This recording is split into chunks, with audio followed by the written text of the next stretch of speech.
স্বামী স্ত্রী নতুন বাসায় উঠল। তাদের ছিল ছোট একটি মেয়ে, 2 বছর বয়স। সে কথা বলতে পারতো না, বোবা ছিল। রাতে সে বিছানায় থাকে না, এবং একদিন দেখা গেল কার সঙ্গে বসে যেন লুডো খেলছে, অথচ সাথে কেউই নেই।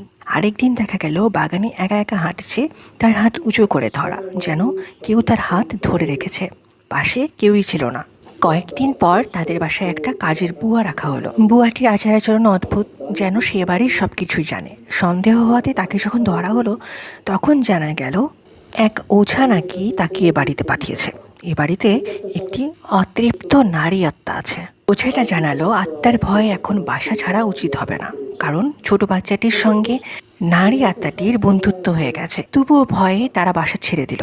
নতুন বাসা ওঠার দ্বিতীয় দিনেই ছোট বাচ্চাটিকে আর বাসায় খুঁজে পাওয়া যায় না। অনেক খোঁজাখুঁজির পর তারা যখন পুরনো বাসায় ফিরে গেল, গিয়ে দেখলো সেই বাসায় ছোট মেয়েটির লাশ পড়ে আছে। ঘটনাটা আমার এক হাউস টিউটরের কাছ থেকে শোনা, তার এক ছাত্রের ঘটনা।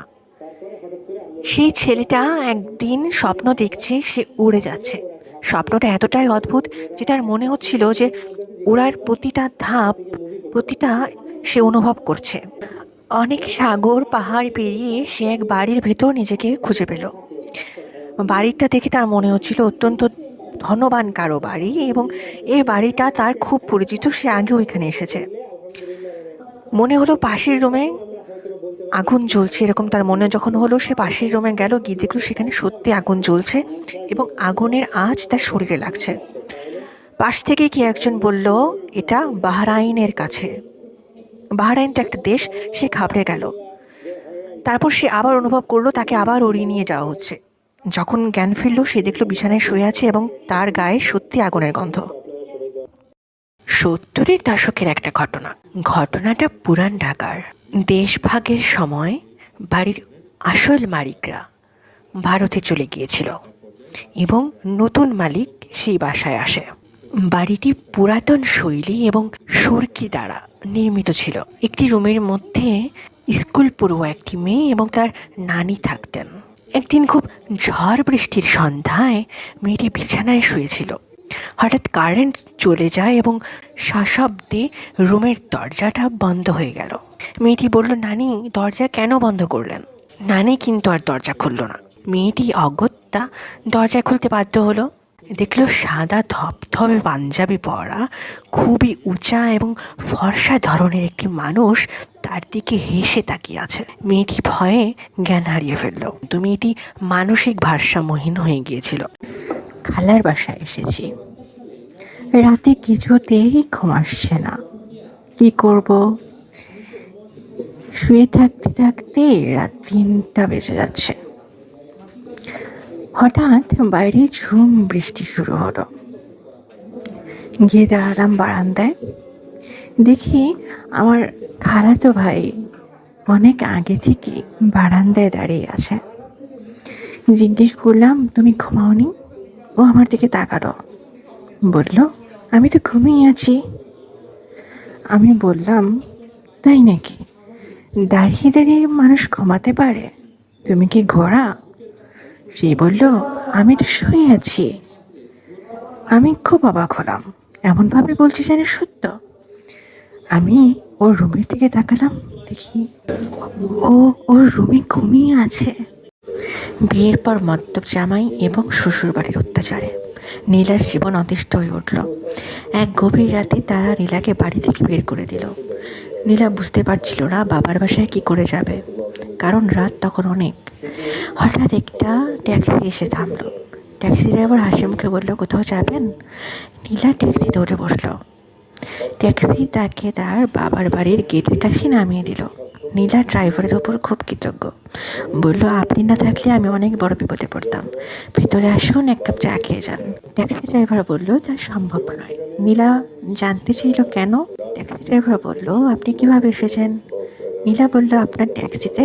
ড্রাইভার বলল, ট্যাক্সিটি কোথায়? নীলা চারপাশে তাকালো, কোথাও ট্যাক্সি নেই, এবং সামনে তাকিয়ে দেখলো ট্যাক্সি ড্রাইভারও নেই। ট্যাক্সি ড্রাইভারের কথা কোত্থেকে যেন ভেসে আসলো। সে বলল, আমি কেউ না, আমার কোনো অস্তিত্ব নেই, আমি কোথাও নেই। আব্বু আম্মুর সঙ্গে দেশের বাড়ি বেড়াতে গেলাম। এত মজা হলো যে আমরা সবাই মিলে অনেক রাত পর্যন্ত সেদিন আড্ডা দিলাম।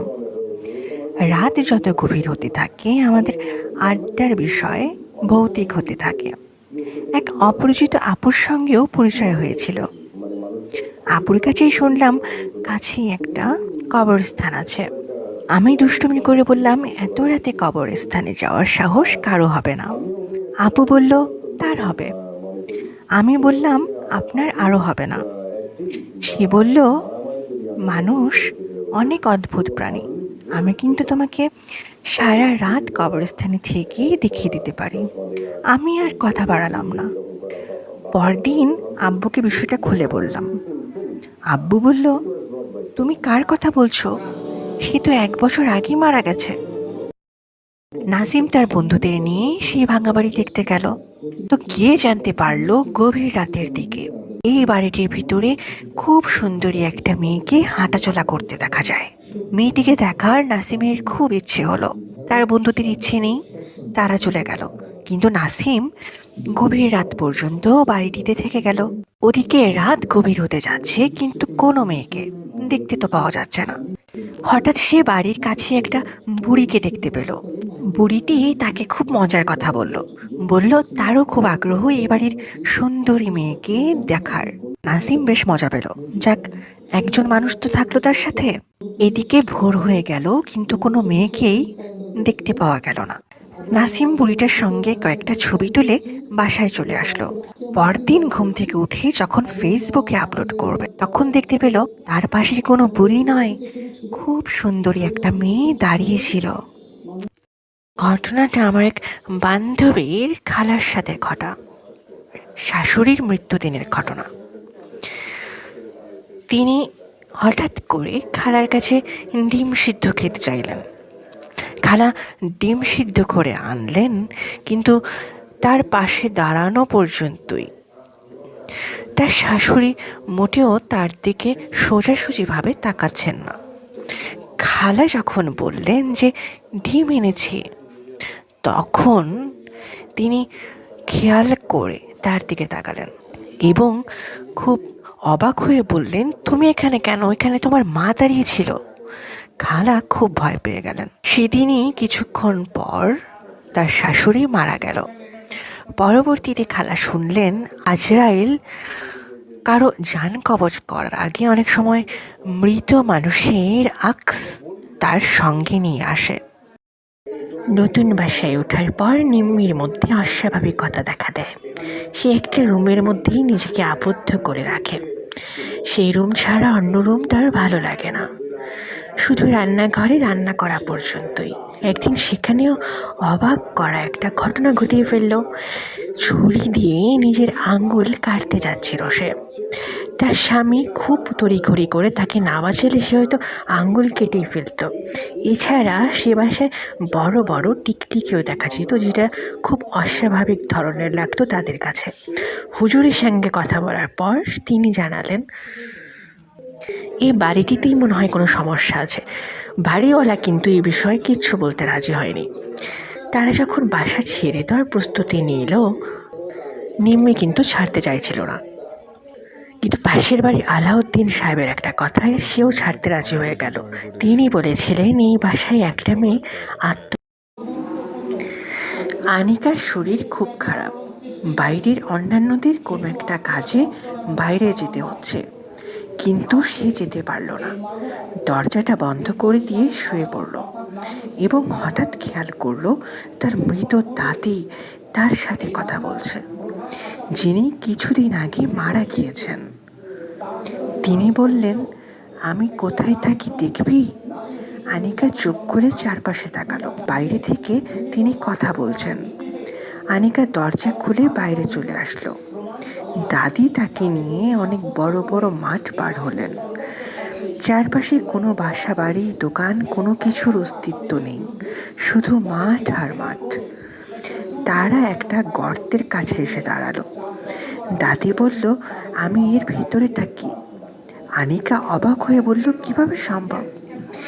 দাদি তখন গর্তের ভেতর দিয়ে খুব দ্রুত নিচে নেমে যেতে লাগলো এবং আনিকা উপর থেকে দেখতে লাগলো।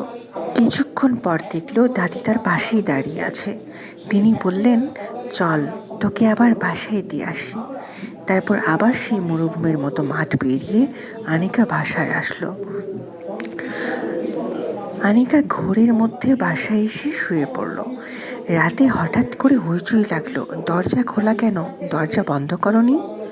আনিকা তাকিয়ে দেখলো, হ্যাঁ, দরজা তো সে বন্ধ করেছিল, কিন্তু কেন খোলা? তখন মনে পড়ল তার দাদি এসেছিল, যিনি মৃত এবং যার সঙ্গে সে বাইরে গিয়েছিল।